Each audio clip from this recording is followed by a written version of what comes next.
Have you ever seen a cheerful Eastern European film? Hello and welcome to the Coop-a-Log. Here we are finally exiting March, which was not an eventful month for me in terms of cinema, but April does pick up in terms of films. So in case this looks any different to you, this has been filmed on a Sony. She's doing her autofocusing best, usually, and also different focal length. Maybe certain things will be a little bit different. For the first film of this here week, this was the 31st of March, Tuesday, When the Cat Comes. This is either a Czech, I think this is a film from the Czech Republic. I probably should have checked before. You get it, check, which is why, so, that's Eastern Europe, and this is a rather cheerful film. So, a synopsis: a group of touring performers with a magical cat that shows people's true colors visit a quiet village. The cat escapes during the performance, and a hunt begins as people afraid that their true colors will be revealed, while others want to save the cat. It's a nice and cheerful film. I think what really sets us apart is the environment, because you don't often see films shot in small villages, especially where the architecture is so different to the normal, probably, let's say, American Hollywood films, because so much is America, Hollywood, or the big European cities. This is very different. That does make it distinct enough to that on its own is just fun to watch and engaging. And in terms of the premise, it has a little bit of that moralizing part to it, I suppose, because there are people that have nothing to hide, and there are those that have something to hide. And I suppose in that sense it explores the human nature. Not that it does that with that much nuance, but having that explored in such a unique premise is fun on its own. It commits to the bit, it delivers the bit, and it has something to say as well. I really do recommend it. It has different names, actually. I think they call it the Cassandra Cat. So, or used to be known as the Cassandra Cat, but then it got renamed, I believe. Cassandra Cat might be the name you have to look for. So yeah, recommend it. I recommend it. Then I think this time we had a little bit of a streak going. Yes, we do. Because Wednesday, 1st of April, not an April Fool's joke, I really did watch a film, is Black Hole, Thin Ice. Nobody heard of this one, because this is a Chinese thriller. I don't even remember how I heard of this. I have my channels. So, the synopsis. A detective. Oh, by the way, I hate when the synopsis is almost too long, where I have to read it. I'm like, I feel like I'm spilling out the whole plot. But that's where there's a setup. You kind of have to set it up. You kind of have to give an understanding of what it's going to be like. So in this case, a detective gets shot during one of the investigations into a mysterious murder, and his life takes a turn. Switching jobs and picking up drinking, he becomes involved in the case again several years later, as a woman appears connected somehow, and the man ends up falling for her. This is a neo-noir film, and it's interesting to see a Chinese neo-noir, because we have, of course, there was a resurgence specifically with Drive being, as I would like to say, as sort of the big example in Hollywood, and this here is the Chinese offering, which is so distinct in terms of course, the visuals, and just because and I suppose now this is a running joke in this specific week, where the environment being so different to what you usually see in Hollywood films is a distinct characteristic that I would like to say makes some films distinct enough, because at the end of the day, environment can be a character of its own, because environment does influence. The real beauty comes from watching so many different films, is that you get a glimpse behind the curtain, there is some room for the cinematography to pull off some really interesting shots. That are shots you wouldn't normally see in a Hollywood film, at least. And when it comes to neo-noirs, it's not particularly slow. It does move at slightly slower pace, but focusing of course on the main detective. It ends up having an interesting reveal in terms of who the murderer is. And there's some commentary on poverty, of course, this not being one of the big Chinese cities, but one of the more rural ones. And not that I'm in a very good position to specifically comment on the economics of the CCP, but you know. Then Thursday, the 2nd of April. Now this would have been a great April Fool's joke, because I watched the Super Mario Galaxy movie, and even to say the synopsis of this feels like a waste of anybody's time and my breath, because, you know, anyway. Synopsis: Bowser Jr. kidnaps Princess Rosalina, Peach, Mario, and Luigi set off on a quest to save her. This film is the equivalent of having keys jingled in front of your face. There is no substance here. It's just brain rot, but in film form. It's 90-minute brain rot that is visually stimulating, has colors, but it's so visually stimulating to the point where you just completely turn off. I do not remember a single thing about this film, I think, just because I turned off. I could not even be engaged in it because there's nothing to be engaged about. Both the Super Mario movie and the Galaxy movie are complete trash, but the first one at least has something of a character arc to it. This has absolutely nothing. It's a complete waste of time. Illumination Studio still proves to be the absolute bargain bin of animated films that is ruining cinemas and childhood. That's just a waste. It's just probably Illumination has done as much damage to ruin the attention span of kids as much as TikTok. I would, it's a bold statement, but you know what? That movie is so bad, I thought I might as well watch something that will be a little bit better, just to sort of wash off that aftertaste of how bad the Super Mario Galaxy movie was. So I watched the Beekeeper, which was mildly better. This is of course the Jason Statham John Wick ripoff. So, synopsis: a retired operative of a special undercover group known as the Beekeepers goes on a revenge rampage after an elderly woman who took him in is scammed. This involves ABI and uncovers a deep political scandal. Look, it's a John Wick-like, but without any of the elements that made John Wick special. To me, John Wick is a story of a man who tries to betray his true self and is punished for it. So it's a man who tries to change, but the world around him refuses for him to change. Or the fact that he tries to deny who he is. And the more he tries to go against it, the more the film pushes back on it.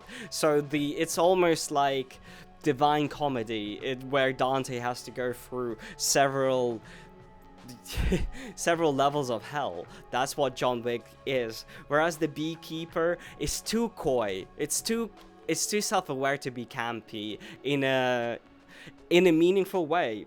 So, you know, just how in John Wick you have the dog which gets murdered, and then the whole story sets off. It gets played off as something of a joke in the first film, because he commits so much murder because of a puppy. But in the case of the film, the puppy represents, of course, the salvation, the sign that he is human, because his wife is a gift from his wife. Whereas in here, in the story of the Beekeeper, grandma is sort of the puppy-like figure, the symbol, and it's the symbol of injustice here, whereas there is of course the element of the grandma taking Jason Statham's character in, which allowed him to have some sort of requiem. But it's of course doesn't get played for any laughs, and there's the aspect of scammers being explored, which is actually a big problem in terms of the elderly being scammed through, especially in terms of people logging in and stealing their bank information, which is let's do your own research of that if you want. I'm not going to go in depth about it here, but you know, the Beekeeper doesn't commit to the bit. It tries to make fun of the bit, especially with the name, like, oh, the beekeepers, oh, there's a hive, there's the queen bee, all of those. It's the same bit as the John Wick bit about there being the shadow organization that controls everything. This is what the beekeepers technically also have, with the queen bee being who controls the whole world, but it's too campy, it's too silly to be taken seriously. The political plot is too much.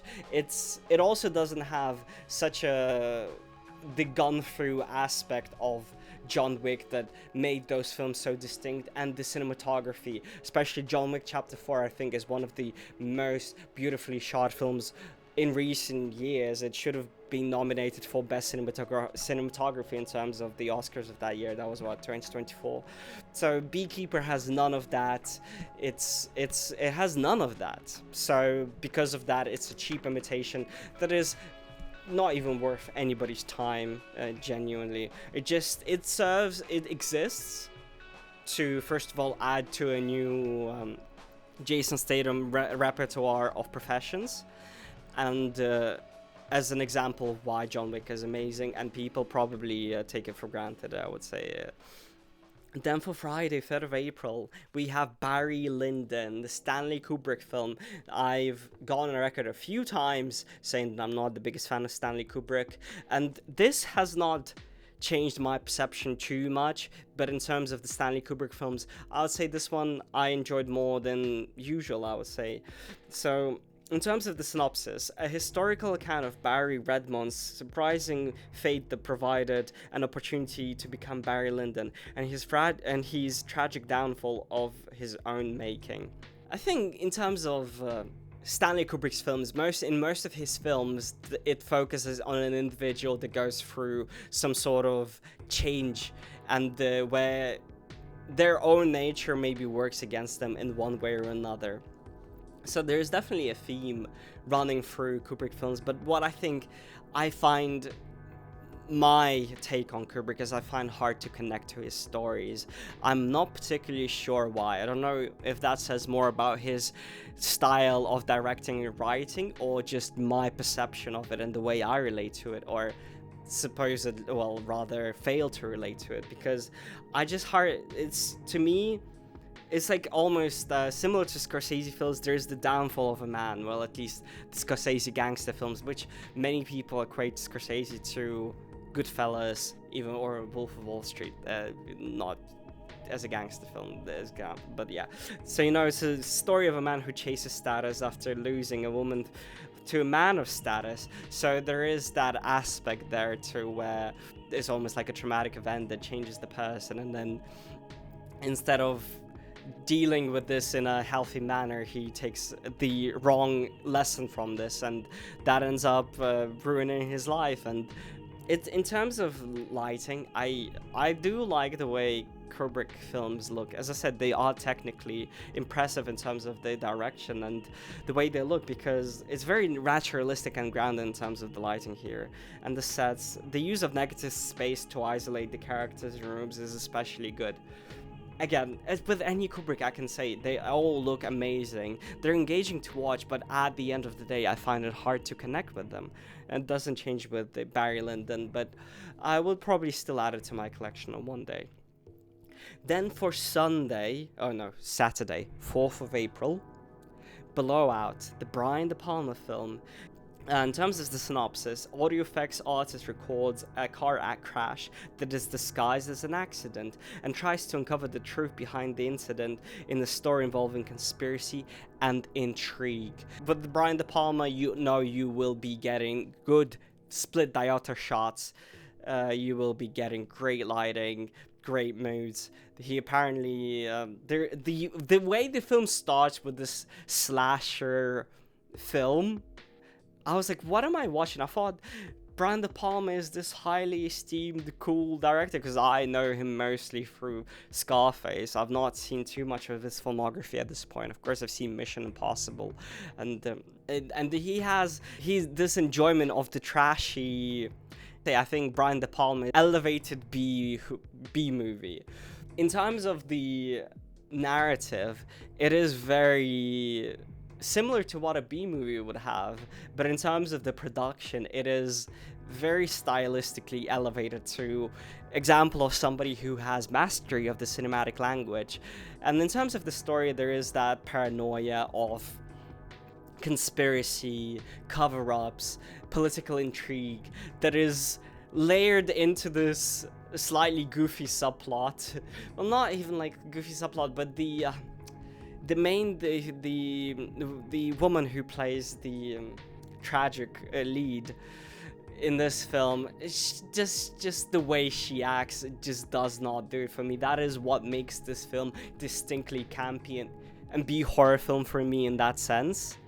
And because of that, I think I fail to anchor to the film because it pulls me into different directions, where there is the Travolta performance, which is moderately nuanced and anchored to the drama of what is happening, but the woman directed too much to be like the B movie horror, and it tries to manage the two aspects there in the way that doesn't work for me.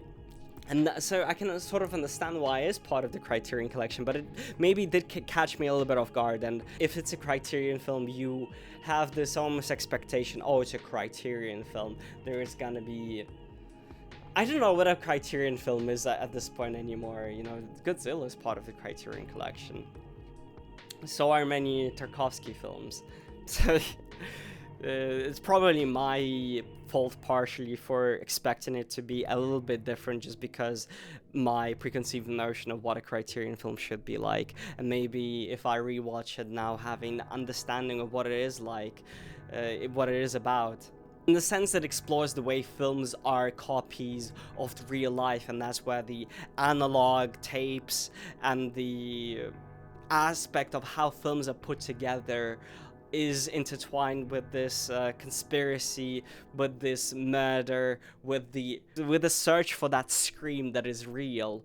There are those nuggets of themes that are layered in there that are interesting to think and put apart in the way it ends at the end. And that kind of goes back to my point about it being a little bit melodramatic. But the more I discuss the film now, the more my appreciation for it grows.